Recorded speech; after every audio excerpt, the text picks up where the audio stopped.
It's instead a skill that has great value 30 today. seconds left. There are two reasons for this value. The first has to do with learning. We have an information economy that's dependent on complex systems that change rapidly. Some of the computer languages Ben learned, for example, didn't exist 10 years ago and will likely be outdated 10 years 10 from now. seconds left. Similarly, someone coming up in the field of marketing in the 1990s probably had no idea that today they'd need to master digital analytics. To remain valuable in our economy, therefore, you must master the art of quickly learning complicated things. This task requires deep work. If you don't cultivate this ability, you're likely to fall behind as technology advances. The second reason that deep work is valuable is because the impacts of the digital network revolution cut both ways. If you can create something useful, its reachable audience, e.g. employers or customers, is essentially limitless, which greatly magnifies your reward. On the other hand, if what you're producing is mediocre, then you're in trouble, as it's too easy for your audience to find a better alternative online. Whether you're a computer programmer, writer, marketer, consultant, or entrepreneur, your situation has become similar to Jung trying to outwit Freud, or Jason Ben trying to hold his own in a hot startup. To succeed, you have to produce the absolute best stuff you're capable of producing, a task that requires depth. The growing necessity of deep work is new. In an industrial economy, there was a small skilled labor and professional class for which deep work was crucial. But most workers could do just fine without ever cultivating an ability to concentrate without distraction. They were paid to crank widgets, and not much about their job would change in the decades they kept it. But as we shift to an information economy, more and more of our population are knowledge workers, and deep work is becoming a key currency, even if most haven't yet recognized this reality. Deep work is not, in other words, an old-fashioned skill falling into irrelevance.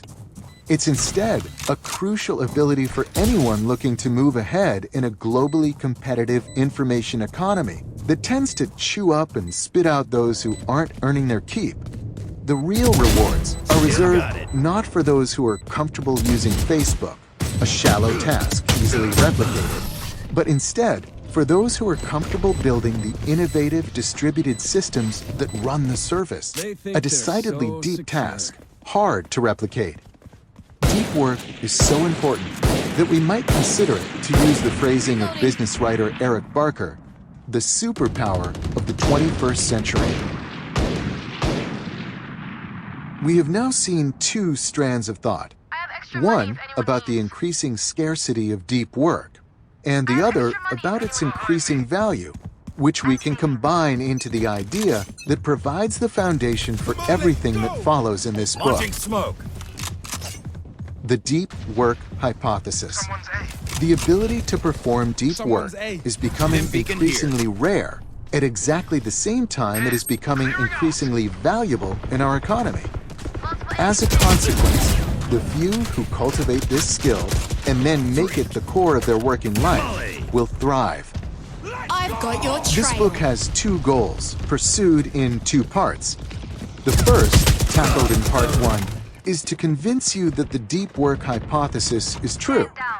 The second, tackled in part 2, is to teach you how to take advantage of this reality by training your brain and transforming your work habits to place deep work at the core of your professional life.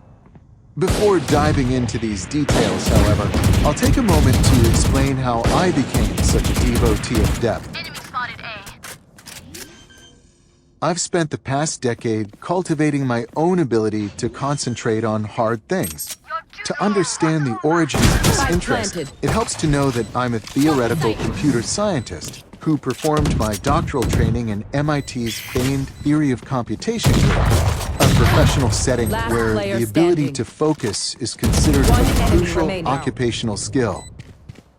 During these years, I shared a graduate student office down the hall from a MacArthur Genius Grant winner, a professor who was hired at MIT before he was old enough to legally drink. It wasn't uncommon to find this theoretician sitting in the common space, Last round staring before at the markings switch. on a whiteboard, with a group of visiting scholars arrayed around him, also sitting quietly and staring. This could go on for hours. I'd go to lunch, I'd come back, still staring.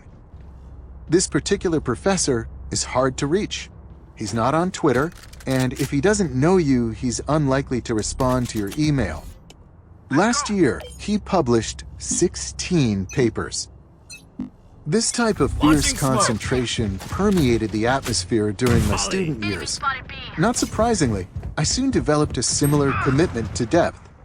To the chagrin of both my friends and the various publicists I've worked with on my books, I've never had a Facebook or Twitter account, or any other social media presence outside of a blog.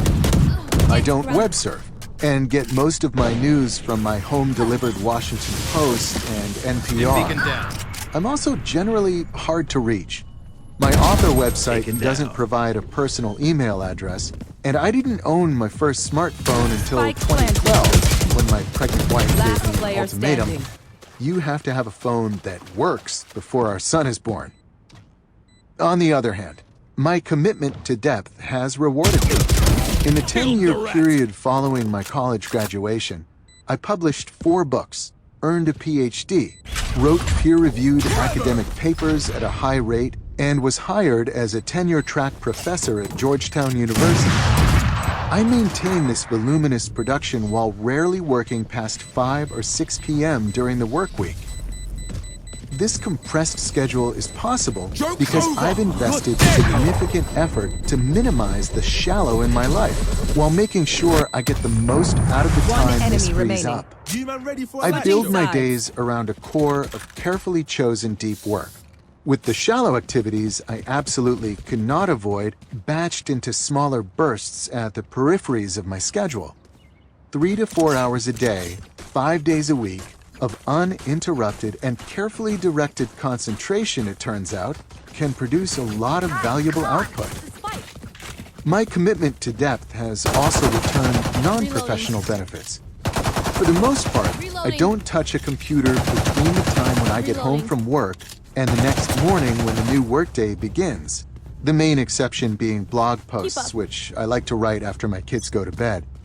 This ability to fully disconnect, as opposed to the more standard practice of sneaking in a few quick work email checks or giving into frequent surveys of social media sites, allows me to be present with my wife and 2 sons in the evenings, and read a surprising number of books for a busy father of 2.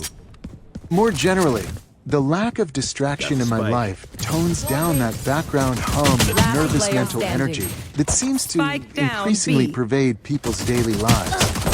I'm comfortable being bored, and this can be a surprisingly rewarding skill, especially on a lazy DC summer night listening to a Nationals game slowly unfold on the radio.